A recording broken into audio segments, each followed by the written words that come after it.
Dober dan iz ljubljanskega studia 136, to so Vesti na vesti. Prejšnji teden so iz Društva novinarjev Slovenije izstopili 3 člani. Zakaj? Blaža Zgago, Mateja Šurca in Roka Praprotnika moti neaktivnost in počasnost društva.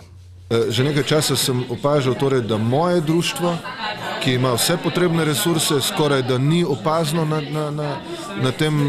na tej sceni z svojim osnovnim poslanstvom, medtem ko tista majhna skupina ljudi, ki se je zbrala v Združenju novinarjev in publicistov, zelo agilno in seveda ne vedno utemeljeno nastopa, ampak nastopa, se pojavljajo, slišati jih je. Jaz mislim, da je bilo treba Društvo novinarjev bolj slišati, večkrat slišati.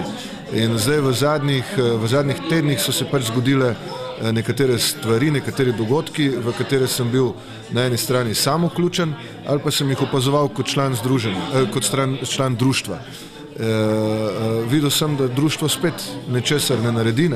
Praprotnik je še povedal, kaj je trenutno največji problem slovenskega novinarstva.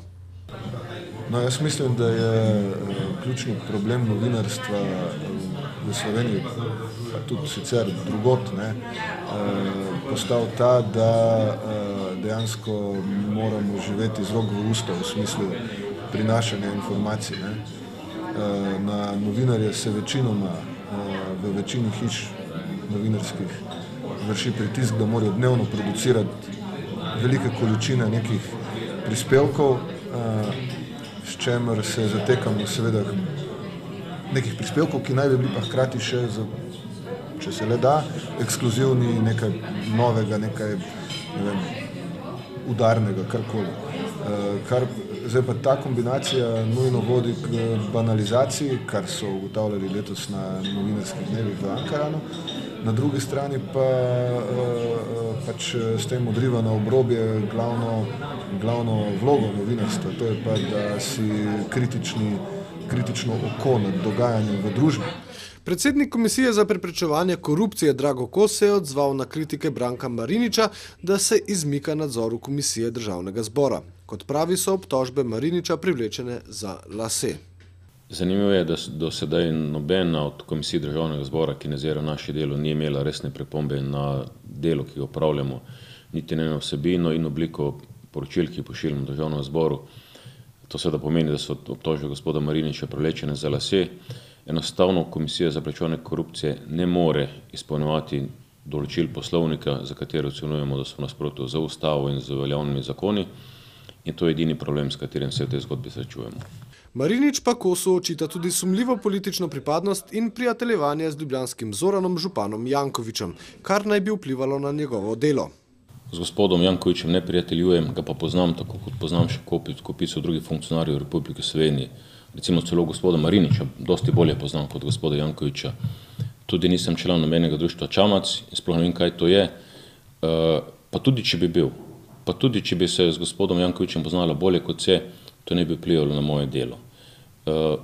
Komisija je kolektivni organ, so odločitve sprejema kolektivno in tudi, če bi poskušal karkoli urejati v smeri drugačni od mnenja večine, bi bil to samo en glas proti drugim. Poslanske skupine NSI, SLS in SDS so predstavile dokumente. Pardon, NSI ima poslansko skupino. Šala.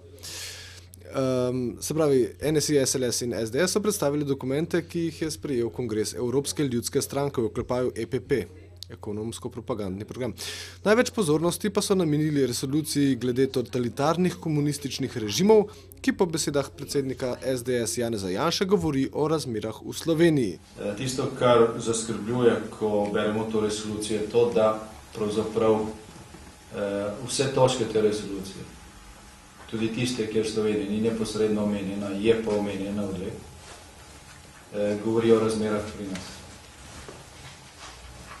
In razprava o tem je bila za nas, ki smo prišli iz Slovenije, v določeni meri neprijetna, ker so se pojavljalo vprašanje, kako je mogoče, da je Slovenija prišvercala v Evropsko unijo, v unijo, ki jo združujejo enake demokratične vrednote, med katerimi je tudi vrednota spoštovanja človekovih pravic na visokem mestu. toliko nostalgije po nekem totalitarnem režimu, kjer so bile te vrednote in te pravice drastično kršene. Prešvercali smo nostalgijo, grozenje. Sebe smo sram nas mora biti, ker smo mi kot Slovenci, ker sam se. V bistvu smo naredili korak naprej v razvoju. Martin Krpan je švercov sol, zdaj pa švercov. Smo jugo nostalgijo. Ampak to je tako, da bi Martin Krpan samega sebe švercov. Madoniš. Pa to je grozen. Nismo švercari. Pa še sile kontinuitete imamo. V nadaljevanju je Janša še posebej izpostavil podelitev odlikovanja Ertlu, nekdanjemu vodji tajne policije Udbe, ki je škodljiva za ugled Slovenije v Evropi. Sem rekel sile kontinuitete, ne, kot da bi me ljudje slišali. Ertl. Za nas podelitev tega odlikovanja predstavlja zgolj piko na i, oziroma nek dogodek, ki predstavlja logično zaporedje dogajanju v zadnjem letu dni.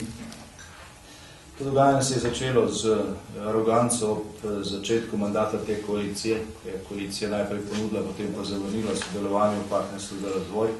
Minuli teden je zaradi klubskih obveznosti pri Olimpiji mesto selektorja slovenske košarkarske reprezentance zapustil Jure Zdovc.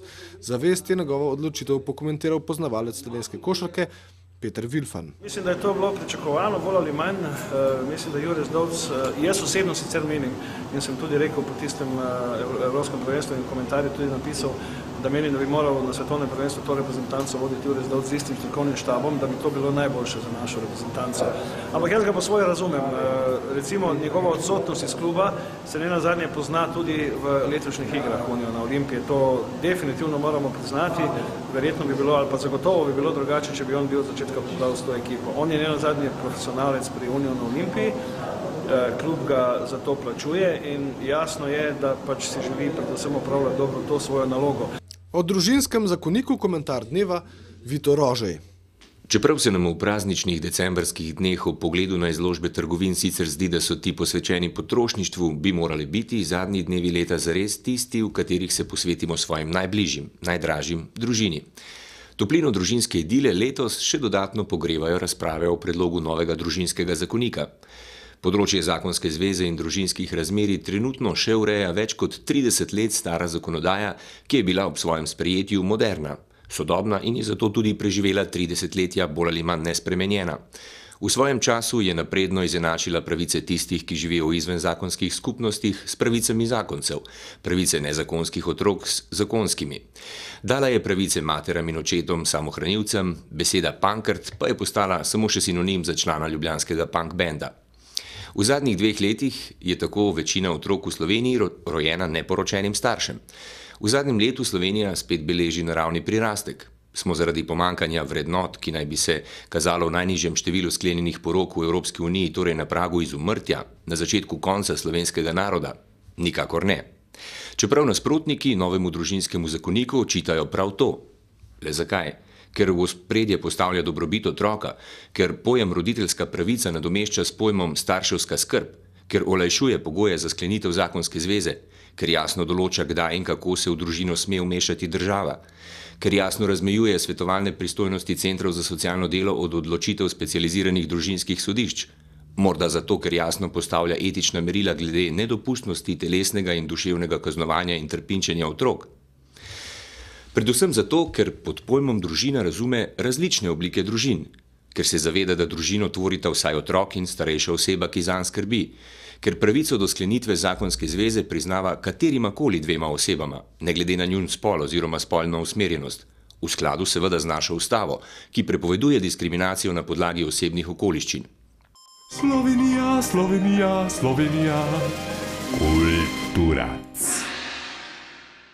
Včeraj sta Murat in Joe's Band, a veš, da sta Murat in Joe's Band, band je pa, nič, primerno na Vesti predstavila nov videospot za komad Bučke. Spot ste...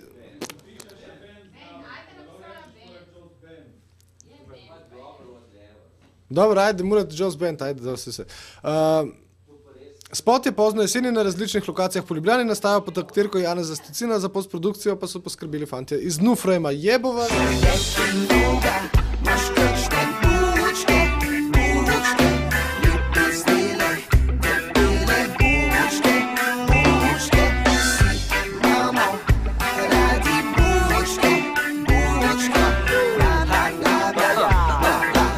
Pred vremenom še povabilo, pridite danes, izjemoma v torek na Švic, igra Ela Banda, Banda in band, nekaj, skratka. Še vreme ima kdo kakšen predlog? Sneg, sonce, mislim, toliko imate zapovedati, pametnega vremena pa nimate. Na Kredarci sneži je vreme za danes, ne moram verjeti, koliko smo lucidni. Ok, skratka, to so bile Vesti nevesti, adijo, fajn se imejte, plačujte davke, da ne bi kdo kaj slučajno ne plačal, tako kot gospod Marinič.